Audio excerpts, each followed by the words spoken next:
రేట్లో పెట్టిరా విదేశీ విద్య ప్లస్ ఫ్యామిలీకి 25 లక్షల రూపాయలు 25 లక్షల రూపాయలు 18 ఇయర్స్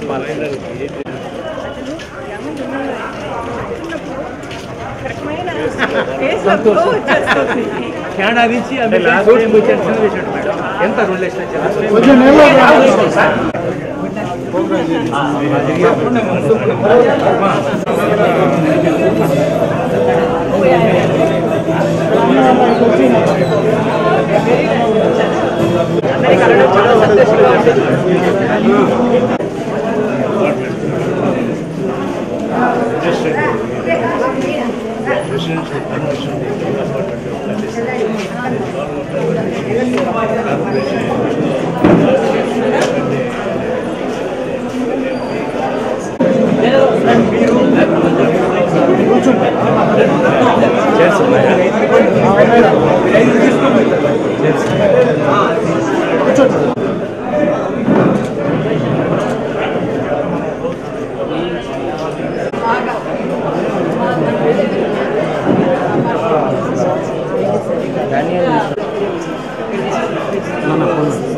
నా పేరు డాక్టర్ సింధూర.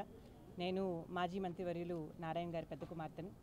ఈరోజు నెల్లూరు నగరంలోని 7వ డివిజన్లో ఇక్కడున్న టీడీపీ కార్యకర్తలు మార్యాది గారు అలాగే మిగతా టీడీపీ కార్యకర్తలందరితోనూ కలిసి కొన్ని ఇల్లులు తిరగడం అన్నది జరుగుతోంది. ఇంటింటికి వెళ్ళి వారి యొక్క సమస్యలు అలాగే వాటికి పరిష్కారాలు కూడా డిస్కషన్ అన్నది చేస్తున్నాము.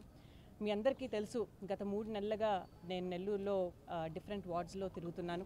ఇంటింటికి వెళ్ళి నాన్నగారి కోసం ప్రచారం చేయడం అనేది కంటిన్యూ చేస్తున్నాను.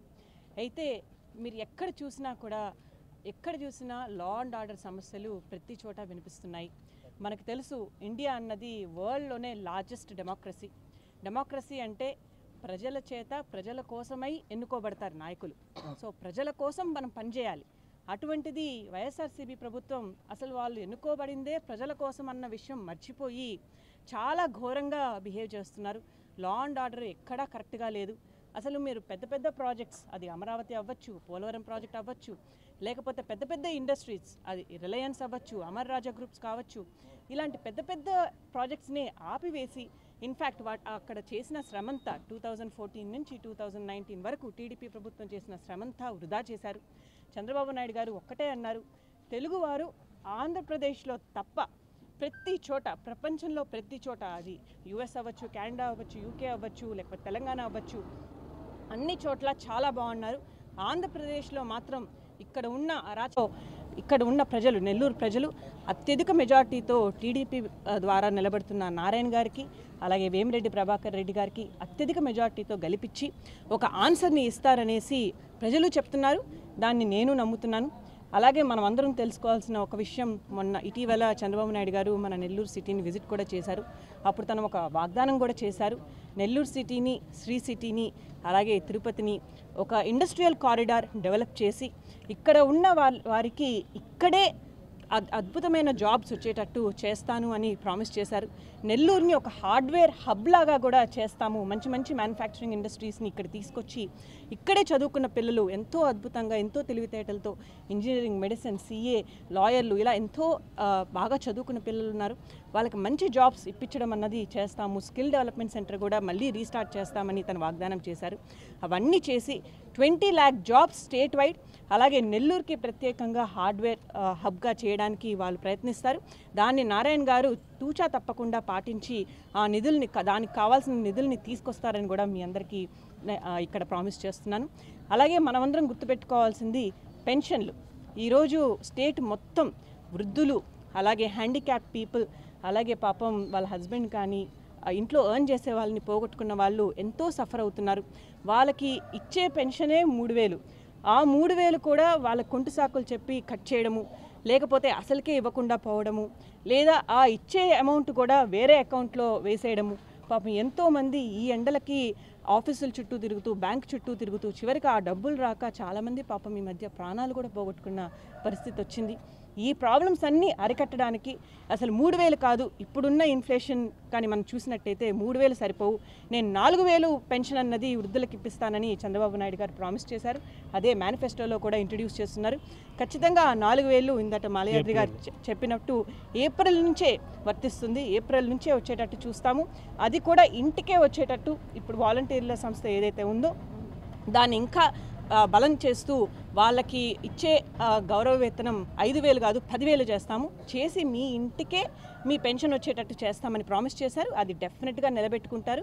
అంతేకాకుండా మీరు ఫిజికలీ హ్యాండిక్యాప్డ్ వాళ్ళని తీసుకుంటే 6,000 పెన్షన్ ఇప్పిస్తాము అనేసి చెప్పున్నాము. వైఎస్ఆర్సీపీ ప్రభుత్వం అలాంటి ఏ స్పెషల్ ప్రొవిజను వాళ్ళ మేనిఫెస్టోలో ఫిజికలీ హ్యాండిక్యాప్డ్ వాళ్ళకి ఇవ్వలేదు.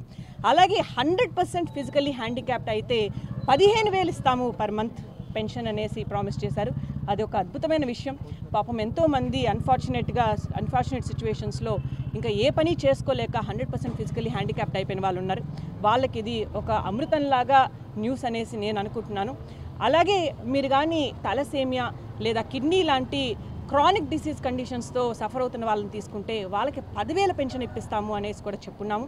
అలాగే వెనకబడిన తరగతి వాళ్ళని తీసుకున్నట్టయితే అది బీసీలు అవ్వచ్చు, ముస్లింలు అవ్వచ్చు, ఎస్సీలు అవ్వచ్చు, ఎస్టీలు అవ్వచ్చు, వీళ్ళందరికీ కూడా 50 ఏళ్లకే పెన్షన్కి అర్హతలయ్యేటట్టు చేస్తామని చెప్పున్నారు. ఇది కూడా మరి ఏ ఇతర గవర్నమెంట్ ప్రామిస్ చేయలేదు. సో ఇలాంటి వాగ్దానాలు ఊరికే చేయడం కాదు. మీకు తెలుసు చంద్రబాబు నాయుడు గారు ఓన్లీ ఖర్చు పెట్టడమే కాదు, తను ఎట్లా ఎర్న్ చేయాలి, హైదరాబాద్ని సిటీని ఈరోజు ప్రపంచంలోనే ఒక మంచి బెస్ట్ లివబుల్ సిటీగా ఈరోజు డెవలప్ అయ్యిందంటే దానికి కారణం చంద్రబాబు నాయుడు గారే. ఖచ్చితంగా అదే ప్లానింగ్ ఇంకా తన ఎక్స్పీరియన్స్తో ఇంకా అద్భుతంగా నారాయణ గారు లాంటి మంచి లీడర్స్ని తన క్యాబినెట్లోకి తీసుకొని ఖచ్చితంగా ఆంధ్రప్రదేశ్ని మళ్ళీ నెంబర్ 1 స్టేట్గా ఈ కంట్రీలో నిలబెడతారు. నెల్లూరుని స్మార్ట్ సిటీగా చేయడానికి నారాయణ గారు, వేమిరెడ్డి ప్రభాకర్ రెడ్డి గారు ఎంతో కష్టపడతారని మీ అందరికీ వాగ్దానం చేస్తున్నాను. మే 13న మన ఎలక్షన్ రాబోతోంది. ఇప్పుడే ఒక 2 అపార్ట్మెంట్లు తిరిగితే యుఎస్ నుంచి, కెనడా నుంచి, చెన్నై నుంచి, బెంగళూరు నుంచి నెక్స్ట్ జనరేషన్ వాళ్ళు కేవలం ఓటేయడానికి మాత్రమే వచ్చున్నారు. అలా చూసి వీళ్ళందరినీ చూసి మనందరం కూడా ఇన్స్పైర్ అయ్యి మన ఫ్యామిలీస్లో ఎవరైనా వేరే సిటీలో ఉంటున్నా కూడా ఖచ్చితంగా వచ్చి వాళ్ళ ఓట్ని వేయాల్సిందిగా మనవి. థ్యాంక్ యూ అండి.